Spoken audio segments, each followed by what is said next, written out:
Hello once again, I'm Chris Richardson, and this is Not a Pipe podcast.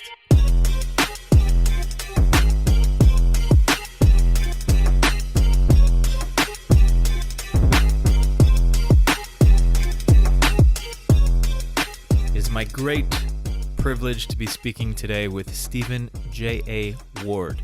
He is a journalism professor, media ethicist, philosopher. He's been an inspiring author for me to read in terms of journalism work and media studies. He was actually my external. That means he was brought in when I was defending my PhD which was on gangs and journalism. And so it's a great thrill to be able to speak with him again. It's been a little while. His new book, which I definitely recommend, is called Objectively Engaged Journalism, an Ethic. And if you are a living human being, you should be thinking about journalism and its ethics and repercussions, especially in the last few years. We've seen a complete change, although some might say it's a continuation of some problems that we've had in the mass media for a long time now. Regardless, we're seeing a change in the last few months that we talk about in terms of holding people accountable, in terms of lawsuits and all of these things that are having people rethink the public sphere more generally. And I think anyone interested in that, which really should be anyone interested in democracy in the world that we live in, should be reading Stephen's work. As always, he has provided more information on the website, tinapp.org. He's actually provided a bunch of readings. If you're interested in checking any of that out, check out the website. Please, if you're interested in all of this stuff, if you want to encourage the podcast, leave a review wherever you're listening to it, and it's really appreciated. Anyway, Stephen, thank you so much for joining me today. Obviously, this is really applicable to our time right now, and it feels very contemporary, but you also give a much larger historical context. Maybe we can start with that. It's a huge issue, and you've written extensively about it, but where do you think we should be paying attention in terms of historical perspectives versus contemporary? I think at least from the North American perspective, since it's so strong here, is to go deep into the sources of our journalism ethics, the basic principles, and understand where they come from, why they were espoused in their day, but most importantly, what have they got to say to us now? And that's why I go deeply, as I say in the book. People have trashed objectivity and various other notions for a long time. It's been sort of a game, almost a sport, and it's too easy. These notions are deep inside us, and they're very important, and properly understood, they're correct. They're correct in their importance. But you can't, so you have to go, that's why I went into the history of objectivity and into philosophy, how we come up with our notion of objective facts, how we come up with our notion of knowledge is construction from absolute foundations, which in journalism means observation, facts, and so on. And once you start to see the psychology and epistemology, if I can use those rather large words, you come to see that there are many notions of objectivity. There are many notions of engagement. And we don't have to settle for the ones we got now, which are pretty narrow. We're introduced to American journalism and Canadian journalism in the early 1900s when positivism was the philosophy of science and the philosophy of knowledge. And that has gone away. People don't really, there's not many positives left. Most people now think that fact and value do mix. Most people think that there is a large part of human construction to knowledge. It's not just building it up like a Lego set of little individual facts that you put together to construct your building. Mm-hmm. It's much more complex and much more subjective in many ways, and cultural. And for all those reasons, what is amazing is that you still hear in journalism people defending a positivistic notion of objectivity, which no one I shouldn't say no one, but not many in academia or elsewhere actually espouse. Not even scientists espouse that form of objectivity.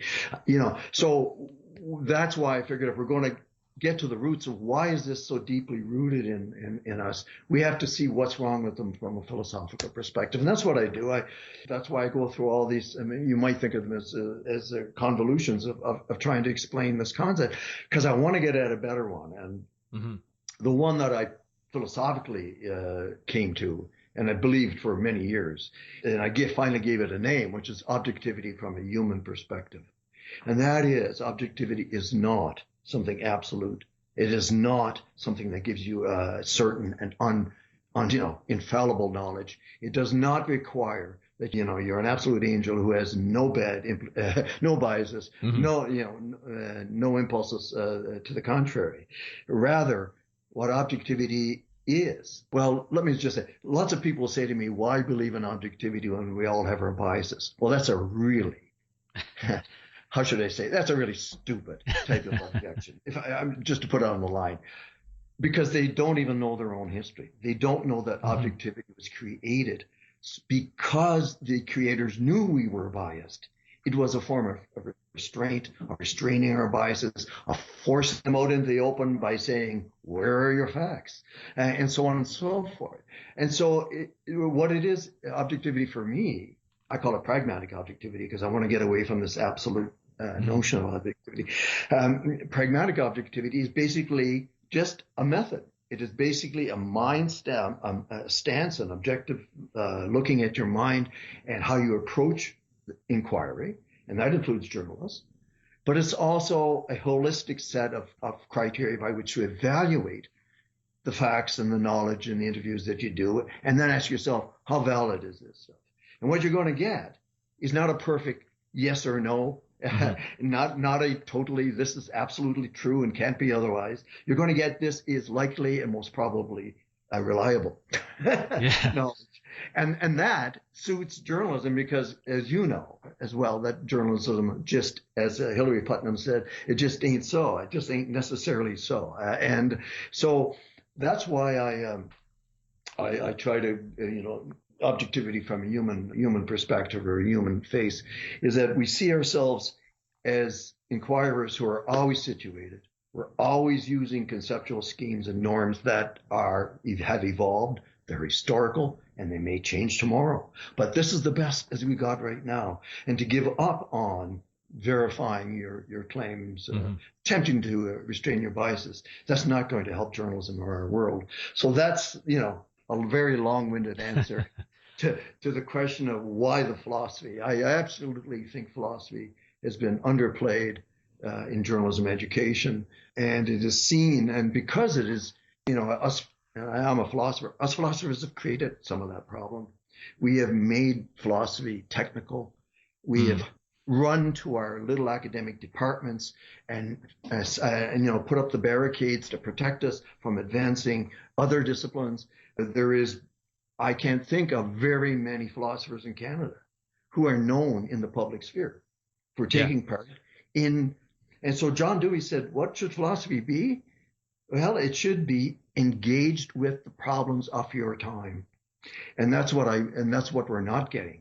Now, how does this apply to philosophy? It means that or journalism, it means that journalists should be like John Dewey. They should be using the best possible methods they have, of course, and the best fact gathering inquiries that they can to attack the most important, problems of their time in that pragmatic, objective way. Yeah. Well, no, I appreciate that. It's obviously a huge question that I think is in various ways is on so many people's minds. As you already sort of alluded to this, you're using a hybrid understanding where you kind of where you move away from this dualism between pure objectivity, pure subjectivity. So anyone picking up the book who maybe is not familiar with a lot of this stuff or, hasn't read these kinds of things would probably think that objectively engaged journalism is an oxymoron. And how could that possibly be? Maybe you could say a little bit about those terms and how you fit them together. I purposely put them together to be provocative.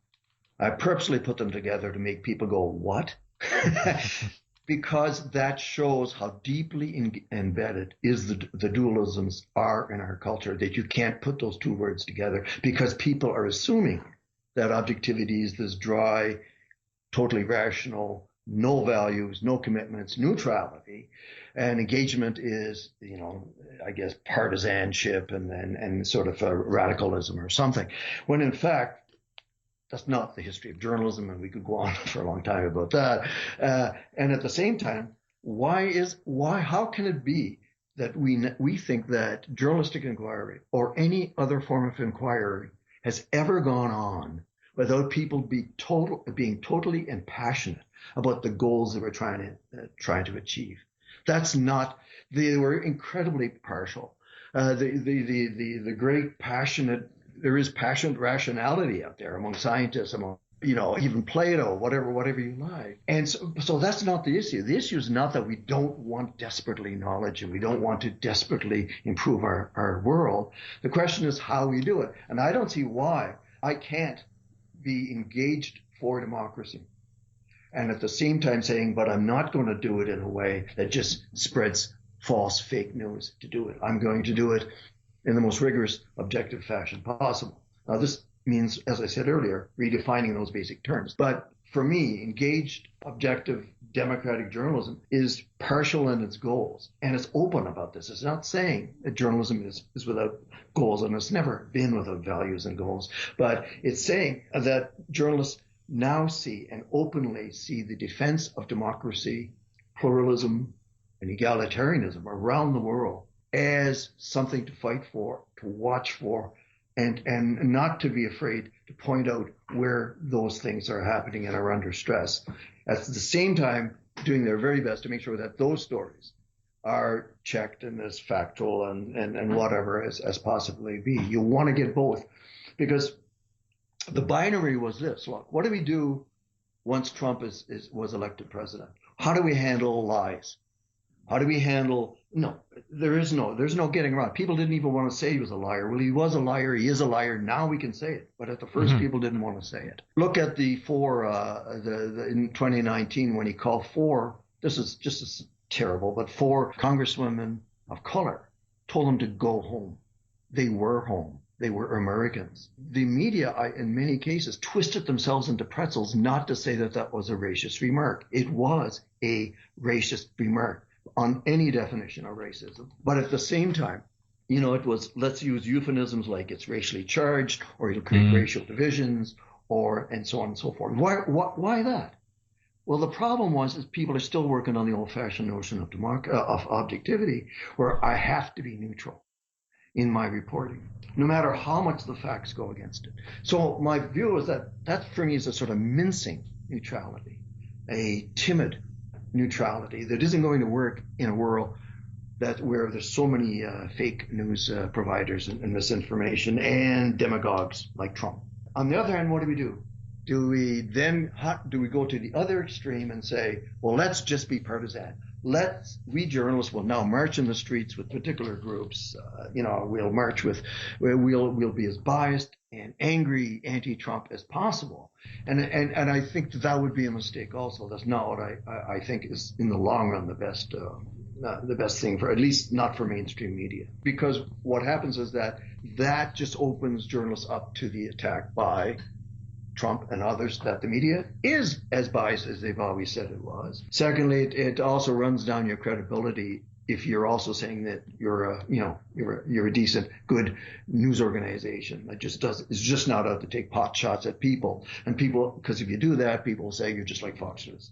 So for all of those reasons, it didn't seem going to extreme partisanship was a great thing. So what I'm trying to do is get in the middle of those two extremes, and it's not easy because you got to change a lot of ideas. And so I'm saying, okay, we'll use objective methods and we'll defend democracy where it's needed. I guess another qualification is I'm not saying that that strong oppositional defensive stance that I think we have to have as journalists today. I don't think that is for every story you do and every daily report that you put together. I think it is where, for example, a president challenges the freedoms of the press in say, in the United States, where they do corrupt things that are undermining democracy and so on. Yeah, there I think you have a right to not be certainly not neutral. Mm-hmm. There's so many things to talk about. I mean, if neutrality has never been a strong point of journalism. We've struggled to be neutral over the years. I have been on, and I actually created journalism awards, where each year you hand out great journalism awards. And I don't think I've ever been on a committee trying to decide who the winner is going to be, where the first criteria was how neutral were they. You know what? You know what gets praise? You exposed wrongdoing. You helped democratic processes. So on and so forth. You were courageous in seeking the truth. And for me, that just means that there are other values in journalism I think neutrality is a restricted range of stories where, for example, you go to court and you don't know who's guilty and who's innocent, and there's no point taking sides, and you shouldn't. But there's a whole range of questions, of issues where neutrality is really ridiculous. Do the lovers of neutrality of journalism say that in the case of child abuse, that we should report both sides equally? Really? And I could multiply many other examples of neutrality that in those cases don't make sense. So anyway, what my concept is impartiality. I think we got the word wrong. And impartiality for me is that, in fact, when we're deciding on a story, on the story angle, and how we're going to do the story, we don't let our partialities influence that process as much as possible. And that is exactly what happens when judges are called impartial or when scientists are called impartial. It is not that they don't draw conclusions. They do, very, very much so. It's not that they don't say that a hypothesis they now accept and believe. It's not that journalists should say they do all this investigation and never come to a conclusion. That's neutrality. If that's neutrality, then forget it. But all of that can go on in journalism, like investigative reporting, as long as the criteria of objectivity and the impartial mindset is there. You can see it in the journalists where impartiality isn't operating, when they have decided that the story is this, and damn the facts, it's going to be this, no matter what. That's why impartiality is important. So those are some of the issues connected around that.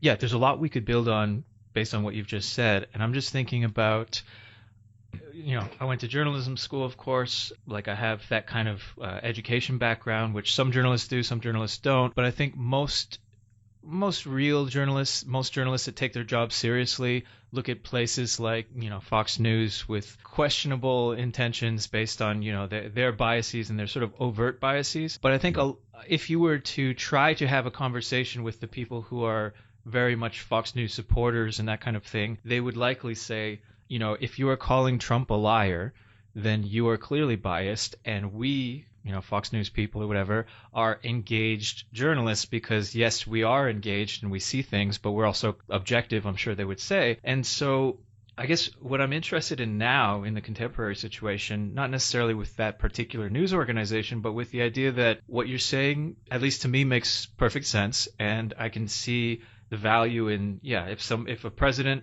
or former president is lying about something, as a journalist, you ought to say, this is a lie. And we've seen a lot of that lately, I think. But that also becomes fodder for others to say, well, these journalists who are calling him a liar are clearly biased. You should be watching this instead. And I think we've seen a lot of that as well. How do we start to negotiate that? Well, first of all, it's not a bias. If it is a matter of fact that someone is a liar, if you've got the evidence, and if you've got the evidence, and the evidence is strong in the cases we've been talking about, it's just a fact. It's not a bias. It's a fact. Thousands of lies told. And he told them over and over again. In fact, those lies were partially responsible for the assault on the Capitol. And so I'm not limiting it to Trump. If Biden starts to lie, I would hope we'd report that too.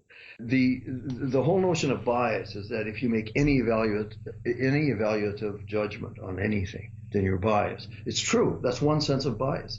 The sense of bias, the origin of the word bias is a bowling ball on the long greens of England that would always move to the left or the right. It was just bias.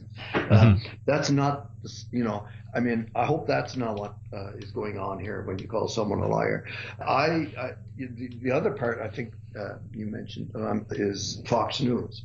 I don't mind them. They are a form of, I guess, engaged journalism, but the wrong type of engaged journalism. It is the sort of partisan journalism that I earlier rejected. My problem with Fox News is not that they have a point of view. Goodness me, that's been a part of journalism for centuries, and it's all over the place right now. It's how good is the opinion and how deliberately biased it is, and there's no question. They on so many occasions just gave the president an open mic, or supported blindly him until the very end. That's not sort of democratic journalism I'm talking about. I'm thinking of, rigorous method and objective attitudes towards journalism where, in fact, we call out. Yes, we have to call out people like Trump. We are not Trump's agents, press agents, and that's a totally different matter. Yeah, I think also, to build on that, at the end of his presidency, which has just happened really, we've just, as we're recording this, just seen the inauguration of Biden. I think it was clear, at least to me, watching the news and reading the news in the last month or two, that journalists they felt, I think after the election in November, they felt freer, or they made a decision when Trump was saying that the election was rigged to just say these are falsehoods or these are lies. And I can't quite place it, but I'm sure you could articulate this better than I could ever. What exactly changed in that moment? I mean, what about journalism perhaps got better when mainstream journalists did decide to say these are lies? Like, what was the difference? Yeah. The difference was it was an accumulation of cuts, an accumulation of wrongs, an accumulation of very dangerous actions and beliefs by him. He was poisoning the very political system that supports those journalists and the country itself. And so for me, it became a tipping point where they finally they went over the edge and they became engaged journalists that I talk about. And I'm glad they did. I think overall it was a little bit late and not enough. I don't want to disparage. There's a lot of good reporting by the New York Times and other organizations throughout the Trump years, in the face of great hostility and possible law threats, which is a good reason why we still need large organizations with lawyers, I guess. I was glad that at the end the journalist said no, enough is enough. But what's really scary for me is that so many Americans still voted for Trump after his disastrous pandemic policy, which has killed millions or thousands, excuse me. And I hold him not fully responsible, but largely responsible for many of those deaths. And I'm sorry if that sounds harsh, but that's the way I feel. And I hold him responsible for so many things. And, obviously my contempt for him is evident in this interview. But I don't think this means it doesn't matter. Once we have a Democratic president, then let's be just as tough on Joe Biden as we should be for any other president. It's a tough world. And all those Americans still out there who still believe what Trump says and still believe that very strong conservative right-wing message are still there. Mm-hmm. And so and so it's not just that it's Trump against the nation or Trump against liberal values. It's almost half of America believing in what he was proposing. And so I don't think that journalists by themselves could have changed that. There was also responsibility on citizens to turn away from him. I hate to talk politics like this because I'm in Canada and it's not really my country, but I think the most shameful thing was the Republicans in the Senate and in Congress hanging to the tailcoats of the president until he fomented a rally that caused people to die. And then they turned around and said, oh gosh, isn't he awful? Didn't they know? Or they just enjoyed the power they were enjoying and they didn't want to give it up. And so that's such as life. We're not perfect here in Canada either. We have many problems here. There's extreme elements in Canada that are growing, and we may have to face similar problems. So hopefully we can learn from this experience. But Germany is going through similar extremism problems. One of the questions that larger journalism ethical questions which I try to solve in a way in a prior book was how you cover extremists and hate speech and all that. It is very difficult, especially if you live in a country that believes in free speech very strongly. And how do you do that, right? I mean, There is a lot of concern right now of harassment of journalists, that they come under a lot of pressure, a lot of hate mail, a lot of things like that. And so this is going to be the ugliness of the public sphere, which I call a toxic public sphere. It is still a public sphere, a toxic sphere, even if Trump is not president. And so what we have to do as a society, the answer is not just journalists. The answer is what I call a macro resistance of all of society, including global society, towards these incredibly powerful forces of misinformation and extremism. And we're not going to do that, unless everybody gets in the act, because there are changes that have to be made in the way that the media is structured and the accountability of social media and so on that are far beyond what professional journalists could possibly change. We need an entire revamping of our educational system, where media literacy and knowledge of these dangers that are out there to democracy are tackled early in the educational system. Well, there you need the education system to step up. Journalists can't solve that problem by themselves. In terms of accountability of media, we need all new forms. We don't have many forms of direct media accountability. We have press councils, which don't exist in the United States anymore.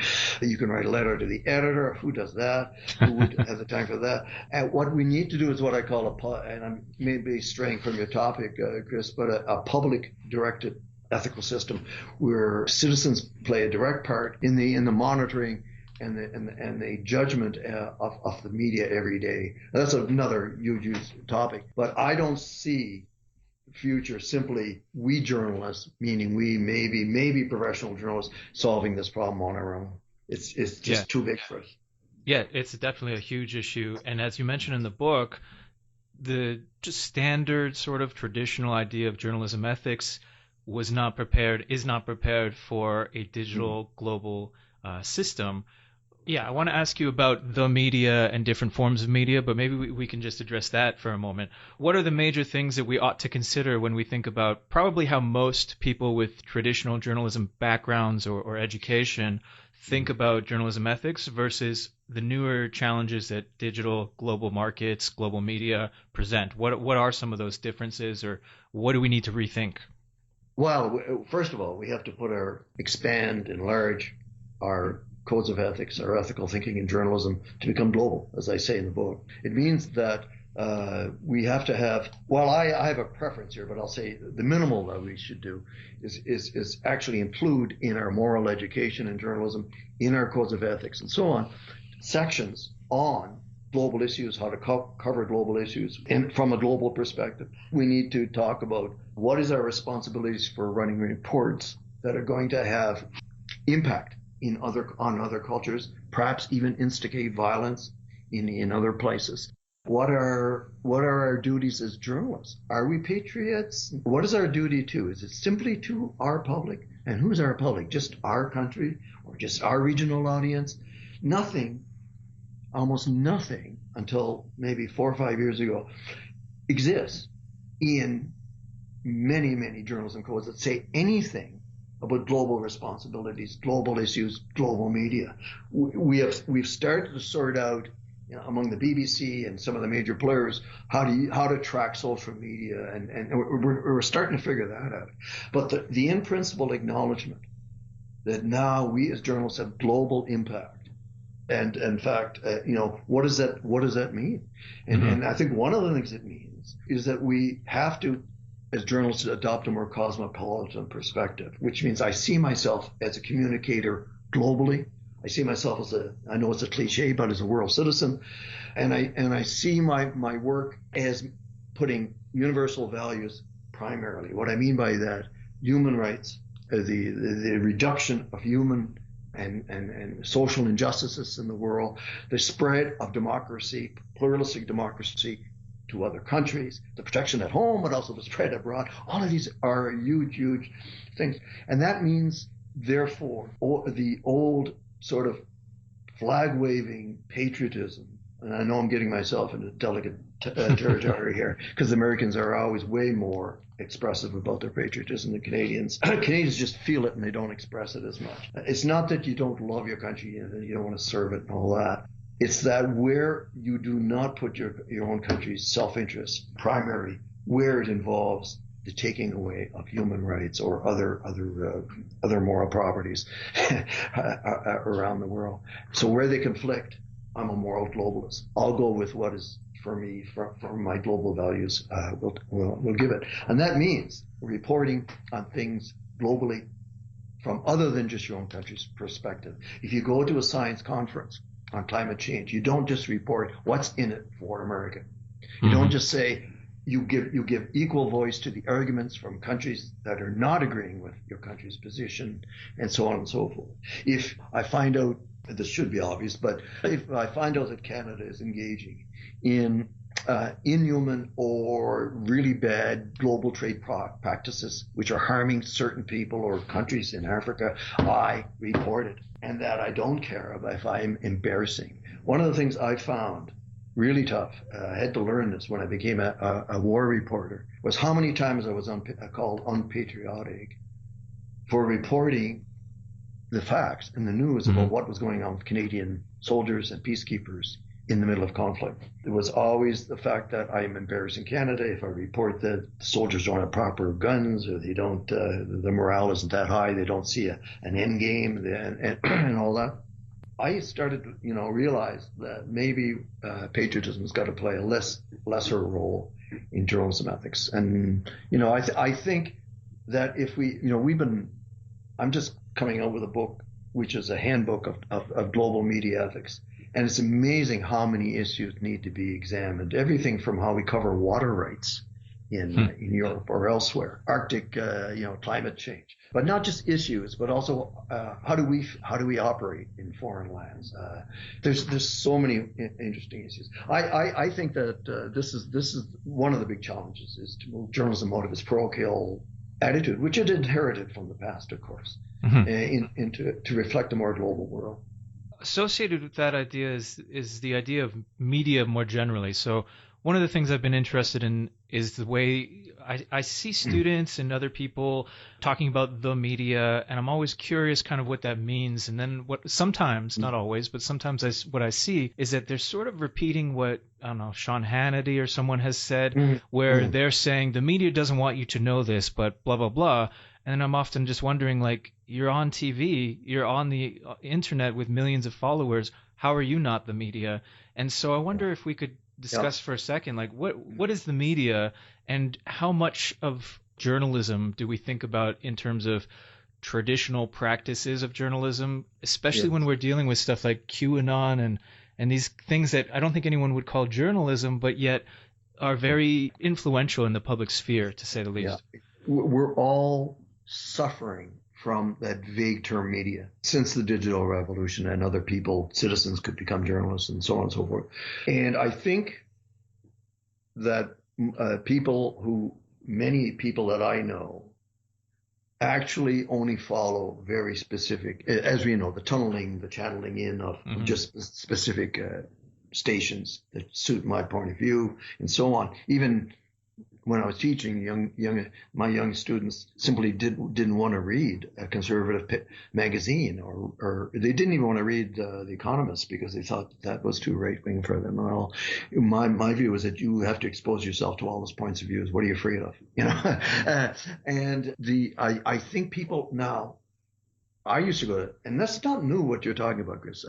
Years ago, I used to go to social events or cocktail parties. And as soon as you said you're a journalist, you almost hated to admit you were, because people immediately would start with the harangue about the media. And what they meant by media was they didn't like Fox News, or they didn't like the CBC, or they didn't like one, or they thought they heard the other day this one particular journalist, or like, Sean or whatever, going on, and they either loved it or they hated it. And you're going, but do you realize how small a world that is? Are you going to tar us all with the same brush?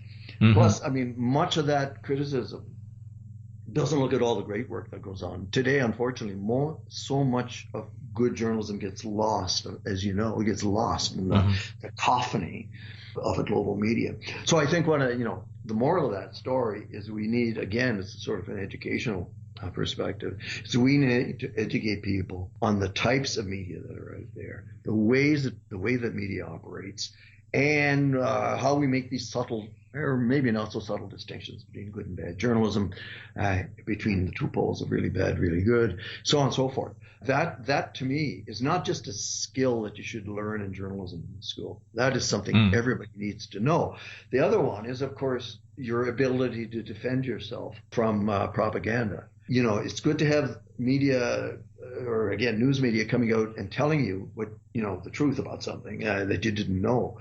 But in many ways, a lot of the stuff that people are looking at on their computer screens is just is either coming from a totally unreliable source, or it's just as conspiracy theories, and they don't seem to be able to pick up what's so obviously fundamentally wrong in the presentation of that material. It's lopsided. Only has half the facts, and it is, and the explanation is wild and crazy. So I think what we need is to also teach that sort of self-defense through learning how critical thinking and how the whole media process, and that's for everyone. I think also the other point is that people seem to have a double standard.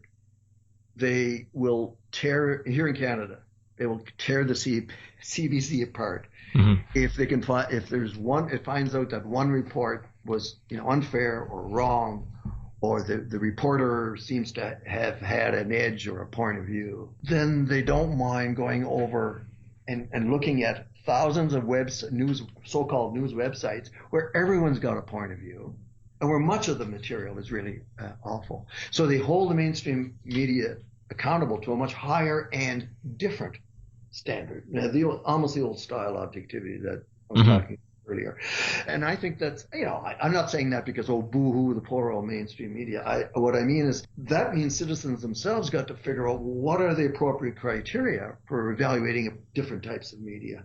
And I think it is okay to hold CBC to a different sorts of standards, maybe not old-fashioned objectivity, but public media has got a different social function. So yes, they have to be more careful, more impartial, more inclusive. That's fine. They can't just be shooting your mouth off. That's not the purpose of CBC. But but then at the same time, if you have an opinion, how do you evaluate, for example, opinion journalism, right? Yeah. And so, for example, unfortunately, journalism ethics in my time, which is when the dinosaurs first roamed the earth, journalism ethics has been mainly teaching about how to report in that neutral, objective style. And there wasn't a lot said about how you evaluate, and do responsibly opinion journalism and all the different kinds of perspectival journalism, engagement journalism that they're talking about now. That's all out there right now.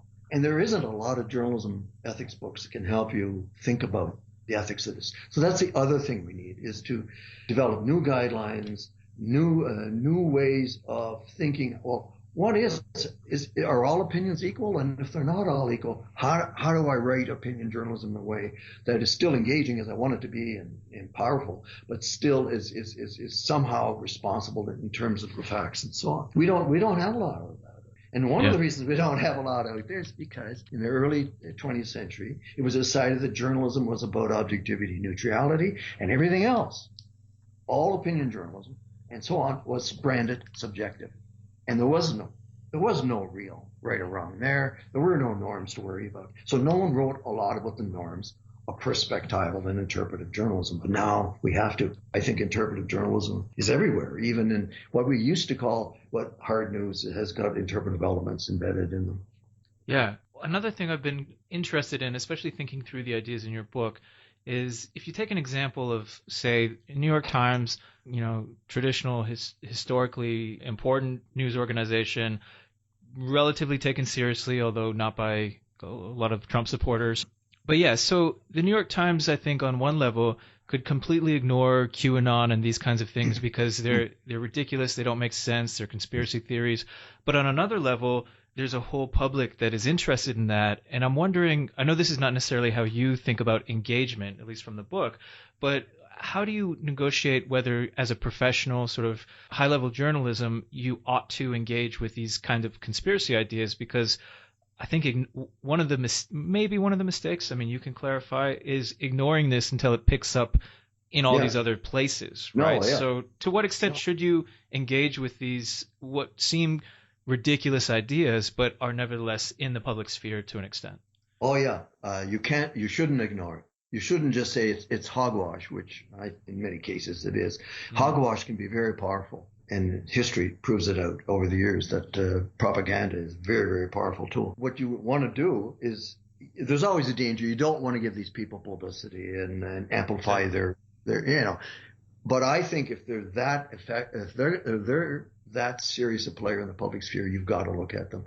And what does that mean? Yes, you've got to identify who these people are, what they actually believe, why they believe it, and of course what basis there might be. I mean, in every piece of propaganda, there's usually a bit of truth, sort of like people who believe there's a dark government or a secretly operating.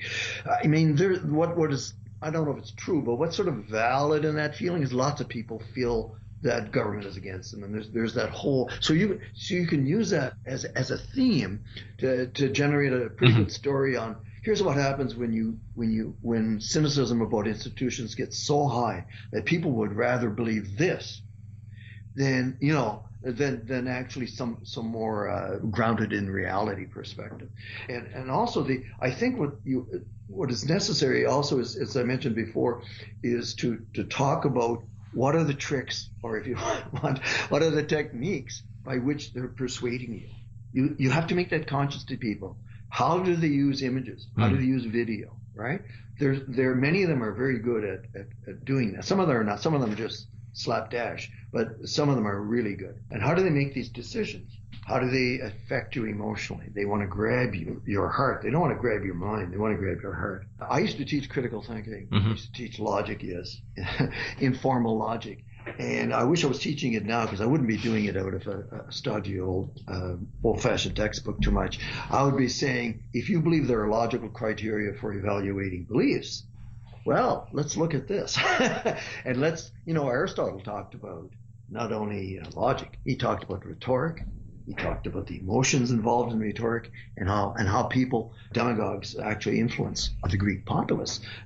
He knew all this stuff, and it's still vital. I'm not saying we have to force every journalist to read Aristotle, but we need to have an awareness. What I'm saying is we lack a really good awareness of what we just say. There, lots of people tell me, oh, they're just crazy. Somehow they're reaching certain people, and that's the other question: who are they reaching? Who are the types of people that listen to these people? I mean, why do people, for example, there's a great in-depth piece here. Why do people believe Trump? I'm sorry to harp on Trump again, but what is it about that emotional attachment? And what has happened to the rest of their beliefs and counter beliefs that may counter this?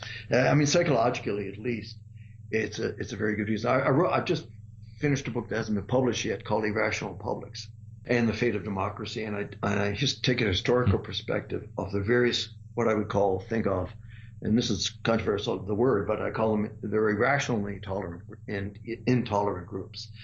Yes, you can think of fascism in the 30s, but it goes way back. The Crusades were the first Jewish Holocaust was during the Crusades. You can look at the demagogues, Cleon in ancient Greece. You can look at all kinds of these groups, and the question you should be asking yourself: what turns what was once a sort of reasonable public, not perfect public, but it believed certain things and didn't go for conspiracy theories. Well, how does that get turned around, right? One of the ways, also the other aspect, now I'm really mixing a lot up, is in France and in Europe, there's a lot of civic groups that have come together with government, spending a lot of money on going into schools to reach young people, and journalists are part of that group, to talk about radicalization and how certain groups will radicalize you. And I think that's what we should be doing. I mean, one of the things we should be doing too. So there's much to do, Chris. There's so much to do. I'm sorry about, I'm sort of naming a whole social philosophy here. Yeah, but, there is. I really believe, although I'm a philosopher,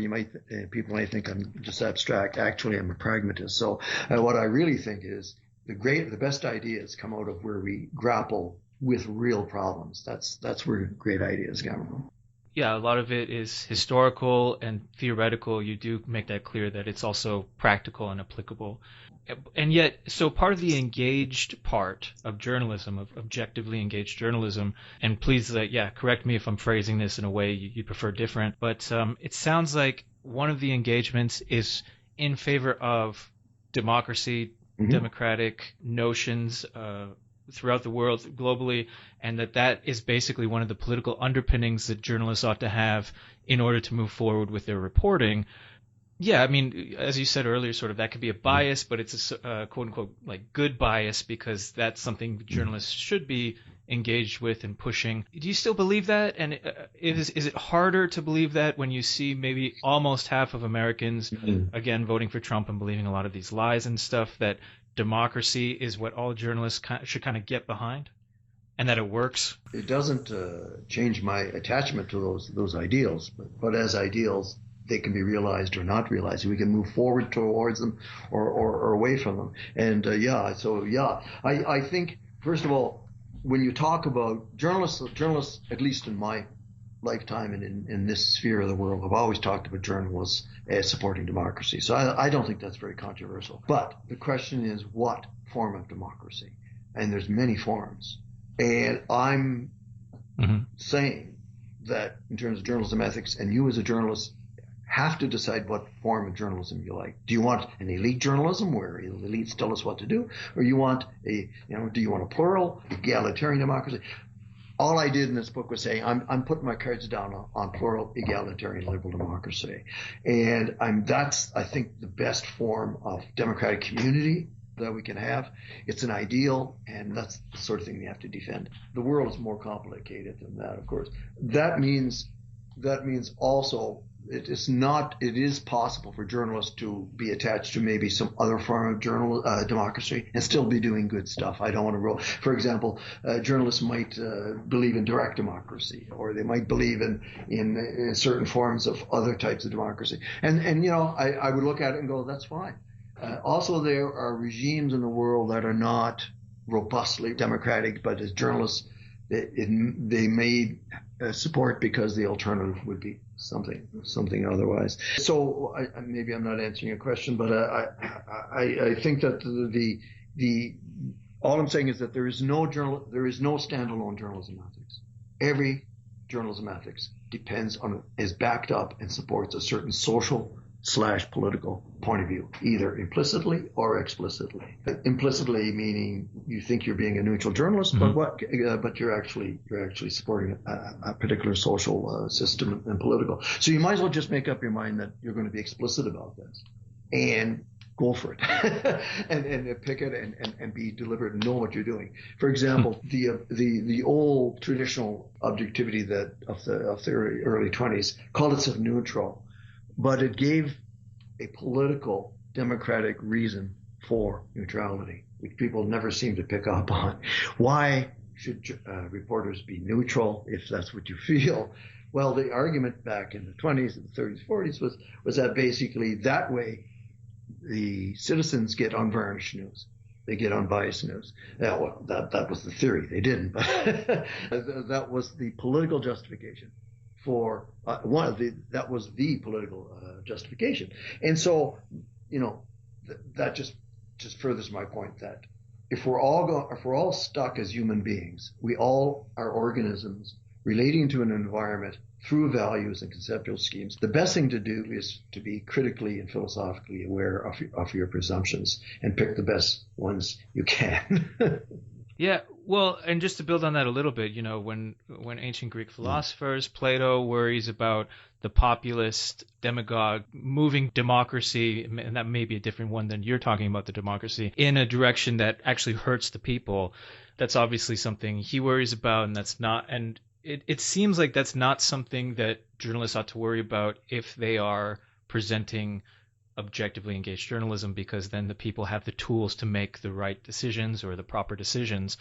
But yeah, I guess what we've seen is that there is that threat that if you give everyone an equal vote, and there are a lot of people who have been swayed by really dangerous, not even reporting, but we could just call it reporting for now, then they could make a democratic, in terms of one person, one vote decision that ultimately hurts more people than it helps.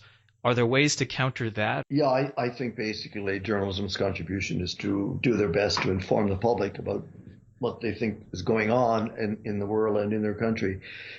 And after that, they're going to have to leave it up to individuals. Yeah, I mean, I think people take democratic values as if they're easy to live with. They're not. I think you put your finger on something. One vote, one person, one vote sounds great. And from my point of view, it is. But it doesn't mean it doesn't come with possible worries or threats. If you got a stupid public, excuse my language, if you got an uninformed public, if you got a public that hates politics but rather watch the NFL on Sunday, if you've got a commercialized public, if you've got a public divided between very rich and the rest, if you've got a divided country, which I'm sorry you have in the United States, if you have that, then one vote, one person may actually allow certain policies and certain leaders to come forward. Well, we've just seen that. Yeah, that is a threat. The only way out of that is, as many of the founding fathers of your nation and so on felt, was that, well, no. I mean, basically the only way is to be as free as possible with the information and inform the public.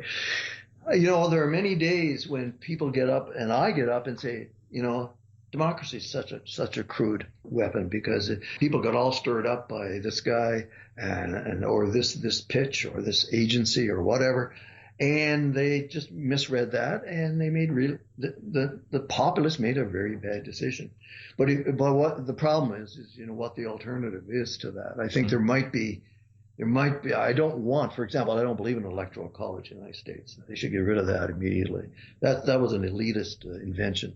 So that's not what I'm thinking about. I'm trying to think of, sort of other institutions that might prevent those huge mistakes of the populace happening. And I'm not a political scientist, so I'm sure they would have better ideas than I. But certainly on the educational and informational front, journalists have to push back as much as they can. And we'll see in the days ahead what that climate is like for them to be able to do that work, and hopefully they'll get the chance to do it. Yeah, I think it was before we actually started recording, you mentioned how this isn't going away, right? Whatever issues we had during the Trump administration, whatever holes or challenges we find in our democracy, they haven't been cleared up. They're just, things are evolving. And Chris, I'm sorry I've been battering the poor United States, where I have many friends who are like, I feel so I worry about them because of the pandemic down there. But it's all over the world, this very same question, right? I mean, if you go to Germany, they're trying to figure out how to stop anti-Semitic and extremist groups. You come to the United States, there's groups who are like that. I mean, lots of people have written that the United States never resolved its racist past. It never came to terms with a lot of things, and so white supremacy is still around. So, but that's nice to know. But as a pragmatist, I want to know, well, what do you do about it? And if I could solve that problem, I guess I should be president. Well, that's how I want to sort of start to conclude our conversation, is thinking about the future. And so however you want to take that, what do you hope to see? What advice would you give for future, maybe it's, within the next few months or within the next few years, but what do you hope that journalists will do, and that we will be able to stop whatever threat of a populist demagogue or whatever the new thing is from really poisoning the well? Well, I think I've mentioned a number of things already that might fall into that category. Certainly, just doing the sort of things that objectively engaged journalism talks about, whether you agree with that philosophy or not, doing the sorts of things that I like. Let me give you 4 things that they could do. One is there has to be in the media and news media, or however you want to define it, we need to advance a democratic dialogue across divides. We need more media that are perspectival, are interpretive, and so on, but aren't simply trying to project a particular clash of views and to divide the country, that have frameworks of discussion, frameworks of media reportage that actually are dialogues, not monologues. And I also think that that means putting together media programs and media structures in which blacks can talk to whites, Latinos can talk to whomever they wish to, and increase the knowledge of each other. What breaks down a lot of intolerance is when you can't avoid that other person anymore and you actually have to talk to them face to face. And that is something that we don't get enough in the media here in Canada either. I mean, and so you have to ask the question, how representative of the country as a whole is the daily media intake? And you'll see lots of irregularities, I'm sure you're aware of. The other thing is to not only, come to the defense of democracy and journalism. Hey, they're trying to, ruin the judiciary of the country. Well, sure. I think we have to, in journalism, do material, do stories, do programs on explaining democracy all over again to a populace that seems a large part of which does not understand the very principles of democracy. Why it's necessary that the president doesn't have certain powers to influence the judiciary. Why separation of powers is important. Why freedom of the press is vital, and criticism of elected officials are absolutely necessary. I mean, what I get a feeling that people need almost political 101 on these matters. And so we need to explain the Constitution. I know explaining is difficult and there's different views to put forward, but what is the basis for our political community? And right at the and then they'll understand when someone wants to do certain things, certain leaders wants, you can recognize it for what it is. Other things is, I think we need guidelines on how to cover people with very strong views. I don't want to censor them. I'm not saying that. But extremists, racists, white supremacists, people who want to make derogatory remarks about groups, and so on. It's not so much you don't. I mean, there are decisions to be made of who you cover and don't cover, and that's a tough call. But the moral is how you cover it and the background you give to that person, the amount of exposure you give to that person and their point of views, and whether you include refutations or other points of views and refutations at that point in the story. For me, what I heard over the past few months on the media, much of it was almost equivalent to hate speech. Now in Canada, we have some hate speech laws, but in the United States, you're not going to go there. I don't think you'll get support for that, and you'll probably be against the First Amendment anyway. But I think that is.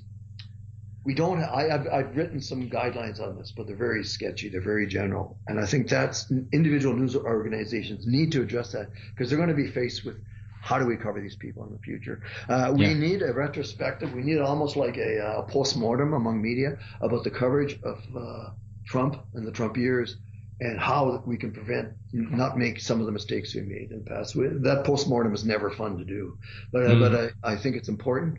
I think we need journalism schools to change over to not simply teaching, to a great extent, technologies of journalism, the latest new software, and the cameras are going to have to be operating and reporting using their cell phones and blah, blah, blah, all of which is, of course, important technical matters.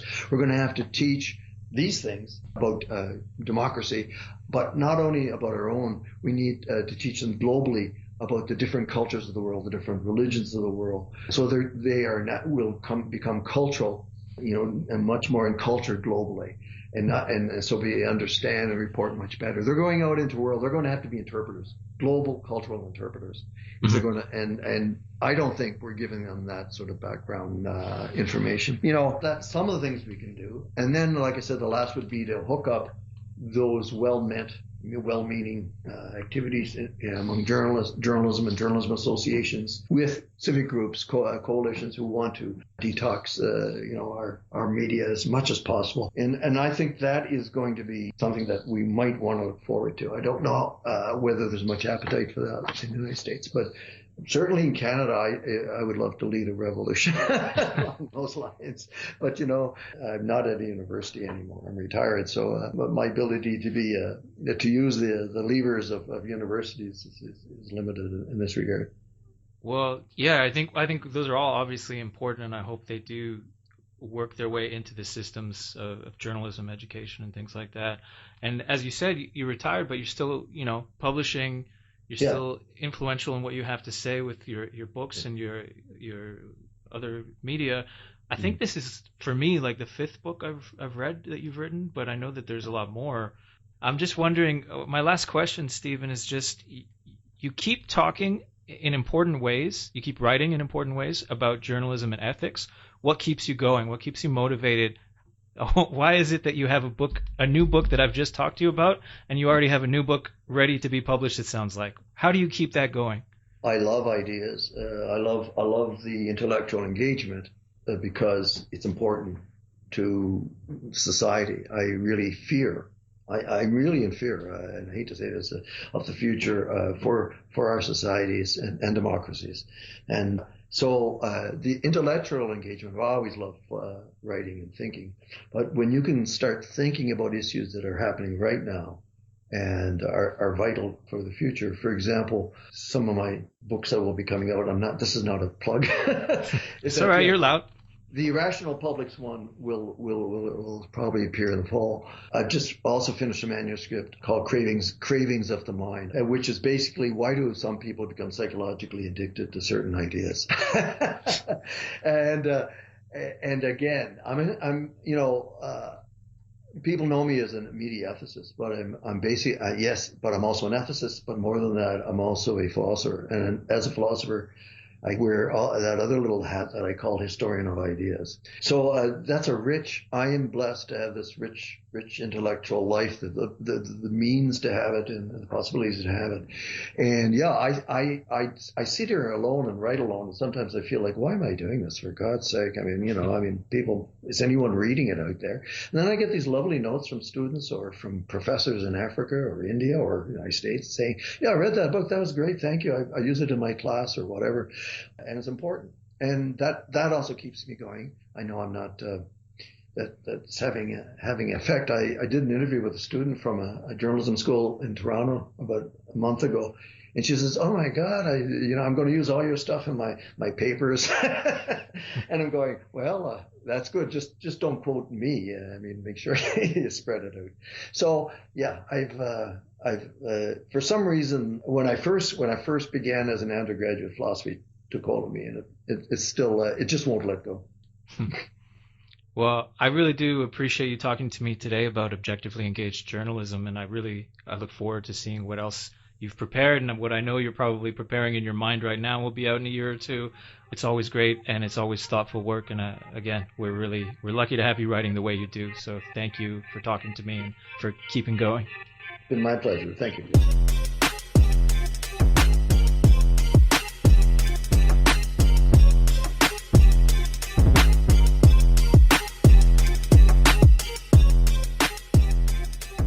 Thank you, as always, for listening to and supporting This Is Not a Pipe podcast. Be sure to check out Stephen's recommended readings at tinapp.org. Please leave a review if you're listening to and enjoying this. It really helps spread the word. I love speaking to engaged, interesting, and quite frankly, brilliant writers, and I look forward to continuing that in 2021. I have a bunch of excellent people lined up. If you haven't listened to some of the earlier ones, be sure to check out those interviews on the website or wherever you're listening to podcasts. Lots of great, engaging material that I'm thrilled to be a part of and to pick the brains of some really brilliant people. Until next time, I'm Chris Richardson. Cheers.